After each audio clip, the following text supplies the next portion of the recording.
사도행전 16장 말씀 보겠습니다.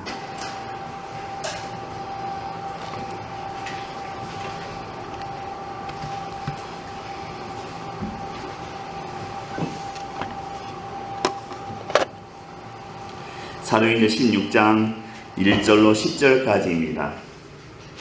사도행전 16장 1절로 10절까지 신약성경 214쪽입니다. 한 절씩 교독합니다. 바울이 더베와 루스드라에도 이르매 거기 디모데라 하는 제자가 있으니 그 어머니는 믿는 유대 여자요 아버지는 헬라인이라.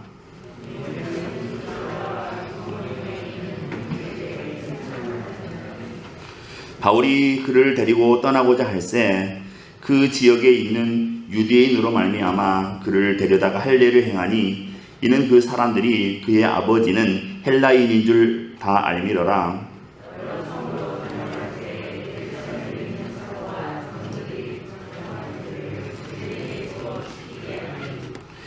이에 여러 교회가 믿음이 더 굳건해지고 수가 날마다 늘어가니라.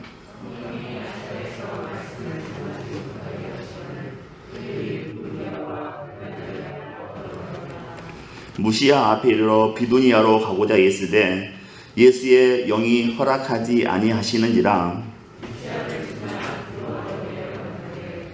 밤에 환상이 바울에게 보이니 마게도냐 사람 하나가 서서 그에게 청하여 이르되 마게도냐로 건너와서 우리를 도우라 하거늘.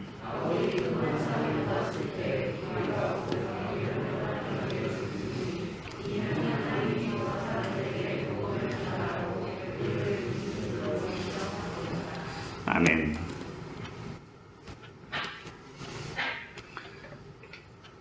어떤 어부가 아내와 두 아들과 함께 살고 있었습니다. 이 어부는 자기 두 아들이 자기를 이어서 업을 이어받아서 두 아들 다 모두 어부가 되었으면 좋겠다, 그런 마음을 가지고 있었습니다. 그래서 날씨가 좋은 화창한 날에 두 아들을 자기 그 고깃배에 태우고 항해를 나가게 되었습니다. 아내가 싸준, 정성스럽게 맛있게 싸준 도시락을 가지고 바다 한가운데 서서 앉아서 도시락을 먹었습니다. 그렇게 아들들과 함께 즐기고 있는데 오후가 되었는데 갑자기 하늘이 침침해지고 하늘이 아주 음산해졌습니다. 그러더니 갑자기 바람이 불기 시작했습니다. 폭풍이 일어나기 시작합니다. 장대비가 내리기 시작했습니다. 작은 고깃배가 이리저리 뒤척이며 위태로운 지경이 되었습니다. 그래서 어떻게든 배의 중심을 잡기 위해서 두 아들과 함께 아주 열심히 노를 저었습니다. 하지만 방향을 잡을 수가 없었습니다. 그렇게 밤이 되었습니다. 어느덧 해가 지고 밤이 되었는데 이제는 작은 희망마저 다 사라진 그런 시간이었습니다. 아무리 노를 저어도 배를 중심을 잡을 수가 없었습니다. 방향도 가늠할 수가 없었습니다. 모든 희망이 사라져갈 때 작은 아들이 이렇게 외쳤습니다. 아버지, 살았어요. 저기에 불기둥이 보여요. 그래서 이 산부자가 다시 한번 희망을 가지고 노를 힘껏 저어서 그 불기둥이 보이는 곳으로 노를 힘껏 저었습니다. 그리고 마침내 포구에 도착하게 되었습니다. 포구에 도착해서 이제 살았다는 그 안도감 때문에, 그 기쁨 때문에 서로 껴안고 울었습니다. 옆에 보니까 부인이 다가오고 있었습니다. 보통 같으면 잘 다녀왔냐고 달려와서 손목도 잡고 안아주고 했을 텐데 아내의 표정이 너무나 어두웠습니다. 그래서 물었습니다. 우리가 죽다 살아왔는데 당신은 기쁘지 않소? 그랬더니 부인이 이렇게 대답합니다.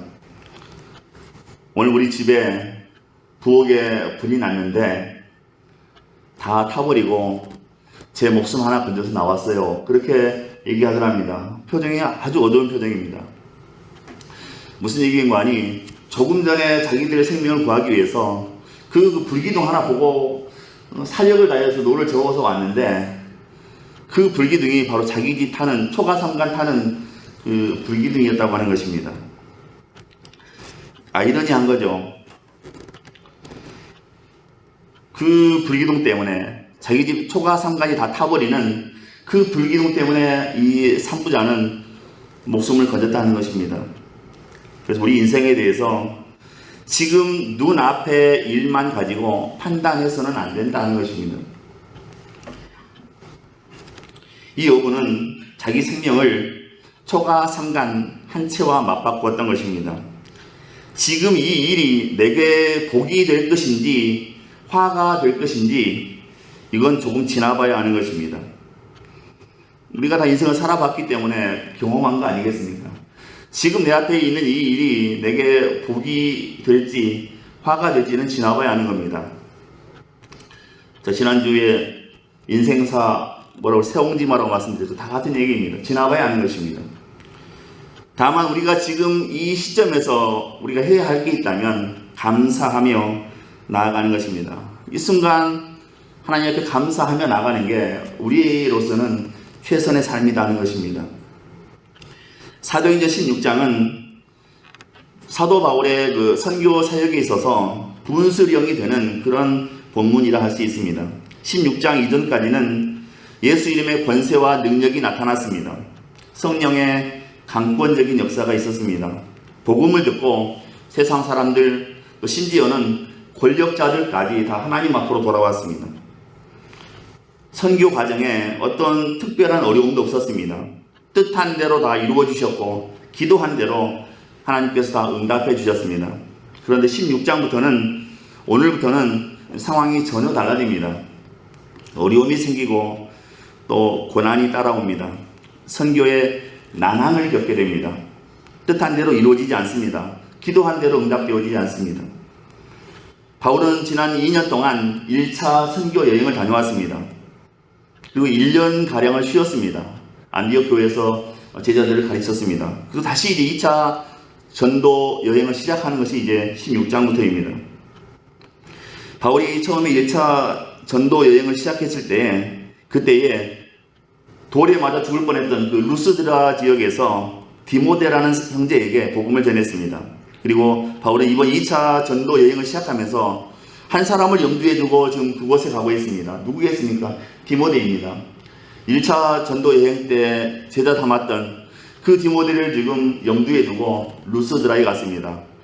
지난번 1차 선교 여행 때는 루스드라에서 돌을 얼마나 많이 맞았는지 유대인들이 죽은 줄 알고 이 바울이 시신을 끌다가 성 밖에 버렸습니다. 근데 바울이 안 죽고 일어났습니다. 그 지역이 루스드라입니다. 이런 아픔이 있는데 이런 좋지 못한 기억이 있는데도 불구하고 한 사람을 생각하며 바울이 루스드라에 들어갔습니다. 그 사람이 바로 디모데입니다.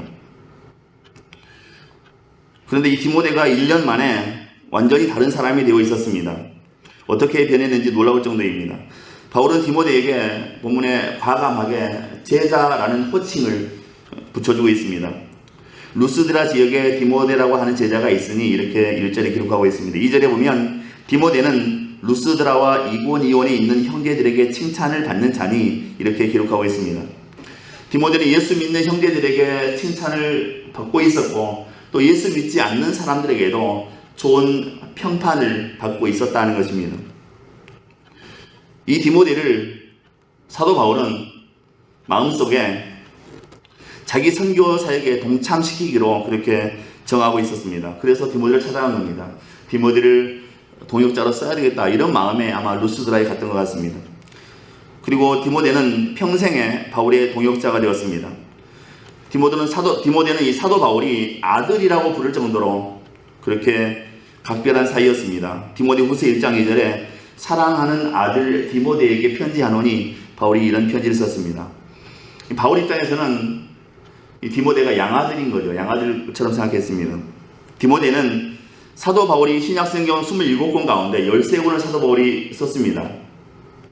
그런데 그 가운데 4권 고린도후서, 빌립보서, 빌레몬서, 골로새서 이 4개 성경에 공동 저자로 되어 있습니다. 사도 바울과 디모데가 공동 저자로 되어 있습니다. 바울은 선교 여행 도중에 디모데를 보내서 자신의 부족한 일을 감당하게 했습니다. 2차 선교 여행 도중에 디모데는 바울의 명을 쫓아서 데살로니가에 방문했습니다. 그리고 다시 고린도에 있는 바울에게 돌아왔습니다. 그때 사도행전에서 바울이 특이한 행동을 했다고 기록하고 있습니다. 사도행전 18장 5절에 보면 실라와 디모데가 마게도냐로부터 내려오매 바울이 하나님의 말씀에 붙잡혀 유대인들에게 예수는 그리스도라 밝히 증언하니 이렇게 기록하고 있습니다. 사도 바울이 고린도에 있을 때 아마 슬럼프에 빠져 있었던 것 같습니다. 의기소침했었던 것 같습니다. 그런데 디모데가 데살로니가에 갔다가 다시 바울에게 돌아왔더니 바울의 열정이 다시 살아났다는 것입니다. 디모데는 바울의 명령을 쫓아서 지중해를 왕래했습니다. 디모데는 고린도 전서를 들고 직접 고린도 교회에 사도 바울을 대신해서 전달했습니다. 바울이 에베소 감옥에 갇혀 있을 때에 직접 빌립보서를 발장에 끼고 빌립보 교회에 빌립보서를 전달했던 사람이 디모데입니다. 바울이 유서처럼 되어버린 로마서를 기록할 때 바울과 함께 로마 교회에 공동의 이름으로 인사를 했습니다. 예루살렘 방문할 때도 바울과 함께 했습니다.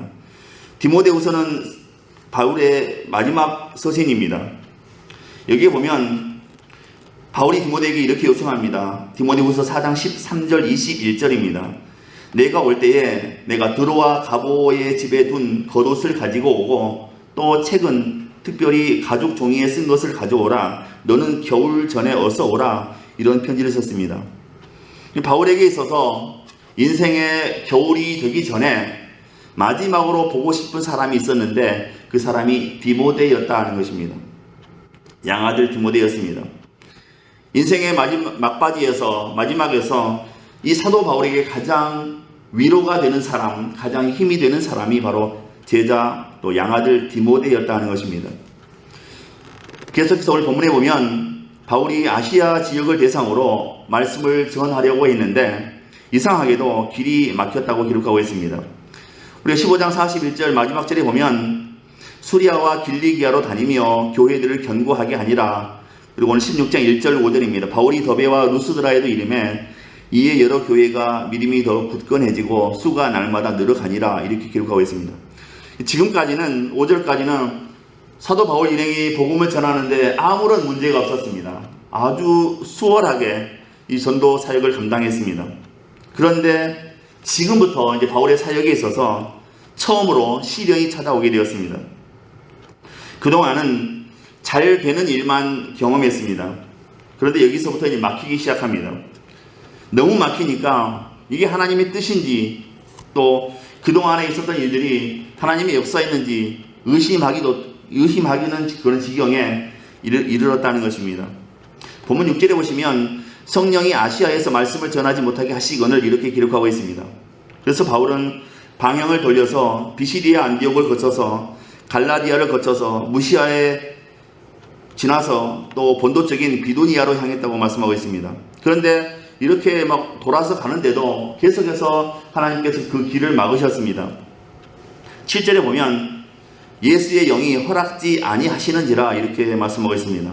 그래서 이번에는 하도 길이 막히니까 무시아를 지나서 해안 도시인 드로아로 향했다 이렇게 말씀하고 있습니다.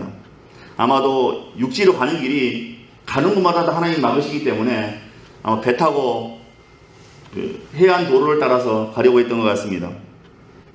드로아는 여러분이 잘 아시는 대로 트로이입니다. 트로이 전쟁, 트로이 목마 아마 역사책에 다 배웠을 겁니다.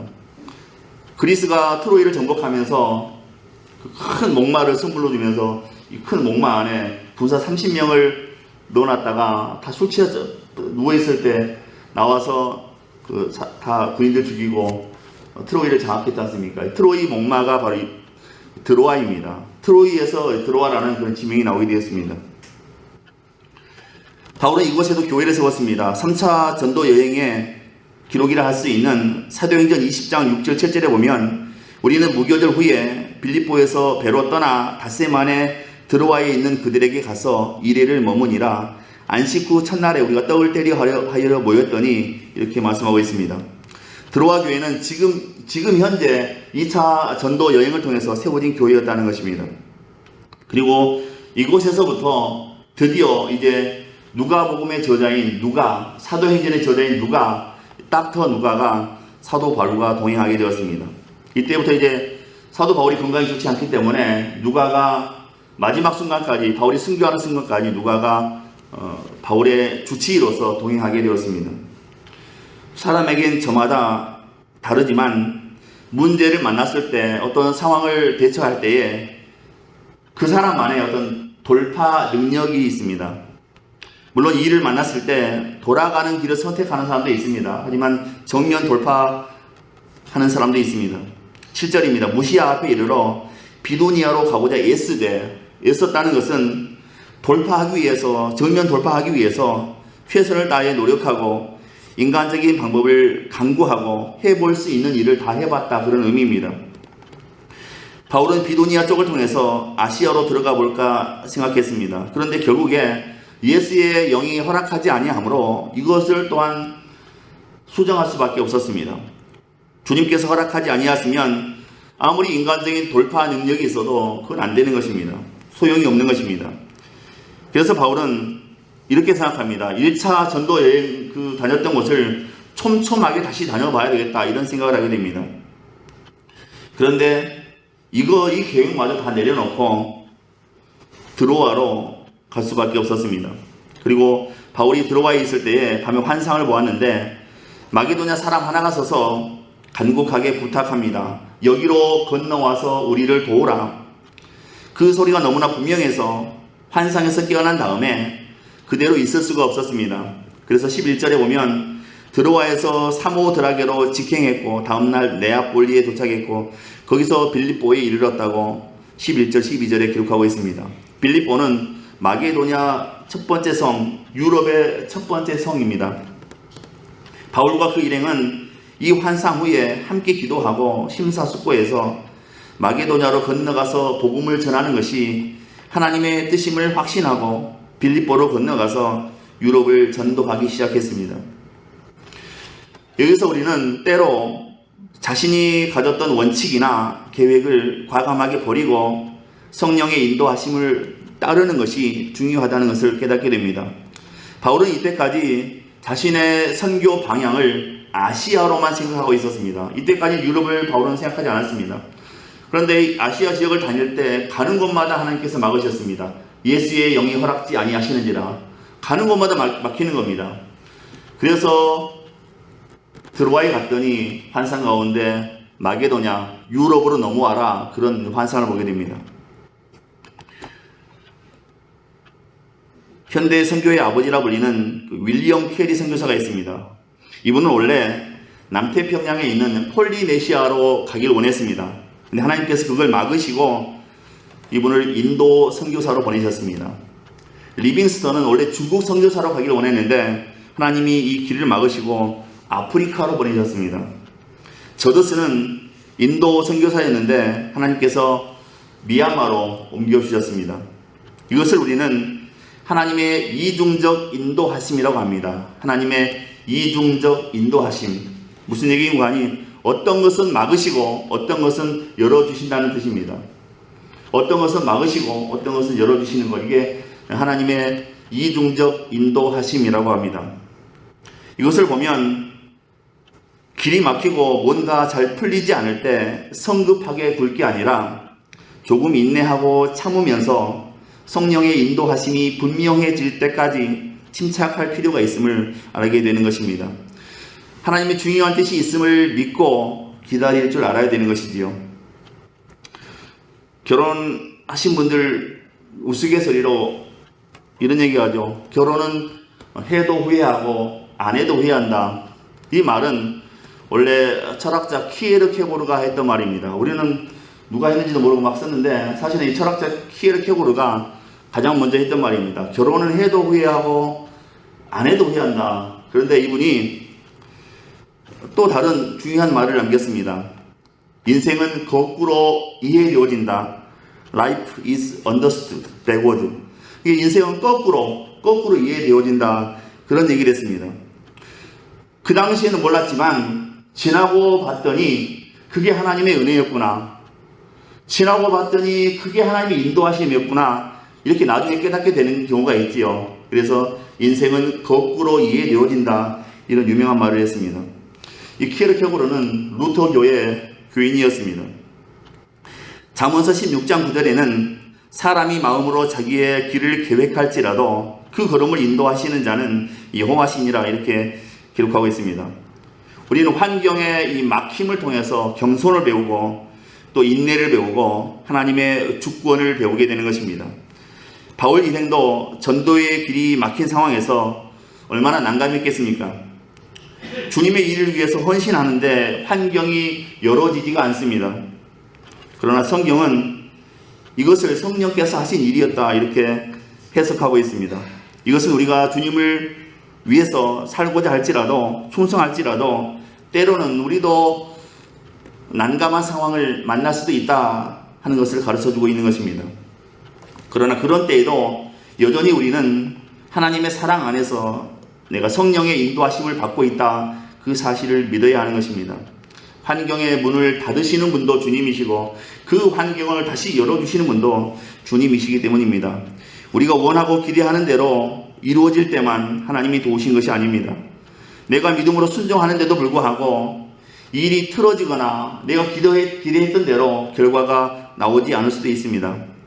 그러나 우리가 진정 주님의 선교적 사명에 충성하고 순종하고자 한다면 성령 하나님께서는 반드시 좋은 길로 합력하여 선을 이룬다고 그러죠. 좋은 길로 축복의 길로 우리의 걸음을 인도해 가실 것이다 하는 것입니다.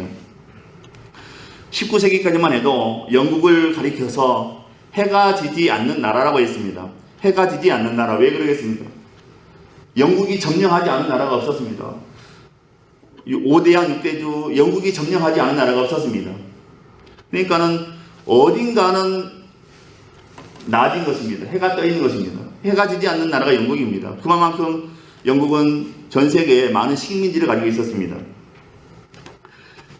이 19세기의 대영 제국이 온 세계 5대양을 다 누볐습니다. 그런데 그만큼 많은 배들이 그 바다에서 침몰했습니다. 왜 침몰했는 거 아니?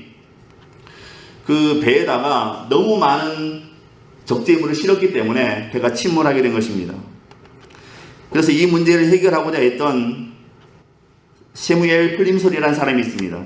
이 사람이 연구한 다음에 1880년에 영국 의회에 한 법안을 제출하게 되었습니다.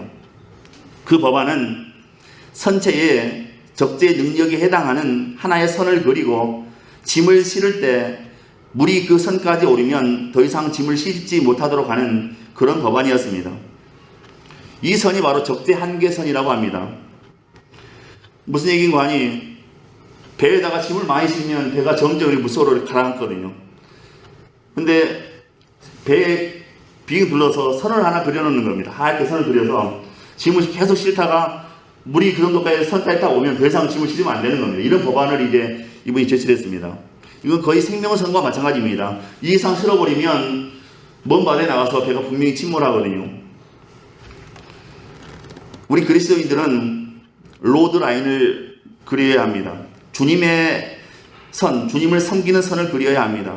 이 선은 하나님의 뜻과 또 사람의 뜻을 나누는 경계선이 되는 것입니다. 이 선에서 우리가 멀리 벗어날수록 하나님과의 관계가 멀어지는 것입니다.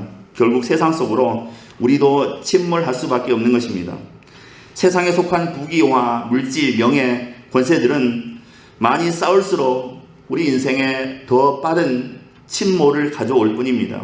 그래서 디모데전서 6장 10절에 돈을 사랑함이 일만 악의 뿌리가 되나니 이것을 사모하는 자들이 미혹을 받아 믿음에서 떠나 많은 근심으로써 자기를 찔렀도다 이렇게 경고하고 있습니다.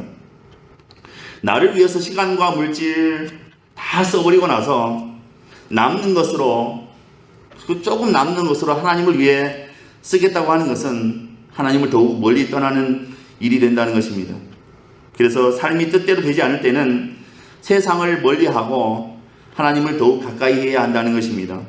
진정한 축복은 내 생각대로 되는 것이 아니라 하나님의 섭리대로 되어지는 것입니다. 요나 선지자가 하나님의 명령이 마음에 들지 않아서 배 타고 다시스로 도망을 갑니다. 그런데 그 바다에 잔잔한 순풍이 불었다면 요나는 자기 사명을 영영 잃어버리고 말았을 것입니다. 그런데 요나가 배 타고 출발했는데 바다에서 그 유라블로라고 하는 엄청난 태풍이 막 배를 뒤집어 엎어 놓을 듯이 그렇게 불어댑니다. 요나가 물속에 빠져서 큰 물고기 뱃속에 3일간 갇혀 있었습니다. 이 3일간 갇혀 있는 동안에 요나는 자기 사명을 다시 회복하게 되었습니다. 베드로가 예수님이 십자가에 못 박히시는 모습을 보고 실망하고 고기를 잡으러 갔습니다. 근데 고기가 어마어마하게 잡혔다면 베드로는 영영 세상으로 갔을 수도 있습니다. 갈릴리 바다, 디베리아 바다에서 고기를 잡지 못하고 새벽녘에 빈 그물만 허탈하게 끌어올릴 때에 부활하신 주님이 다시 베드로를 만나기 위해서 오셨습니다. 그리고 부활하신 주님을 만난 베드로는 자기 사명을 회복했습니다. 바다에 고기가 없었던 게 아닙니다. 바다에 고기는 널려 있었습니다. 베드로가 던진 그물 안에 물고기가 없었을 뿐입니다. 베드로가 경험이 없어서 물고기 못 잡은 게 아닙니다.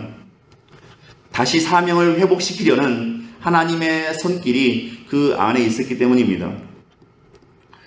옛날에 어느 잡지에서 구독자들을 대상으로 이런 설문조사를 한 게 있습니다. 일상생활에서 오는 나쁜 감정들을 어떻게 처리하십니까? 일상생활에서 오는 나쁜 감정들을 어떻게 처리하십니까?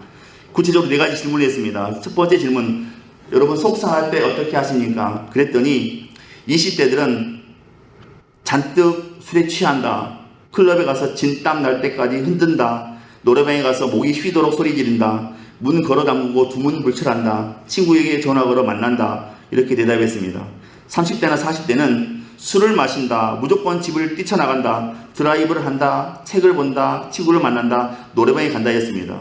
30, 40대가 노래방에서 가장 많이 불렀던 노래는 소양강 처녀였다고 합니다.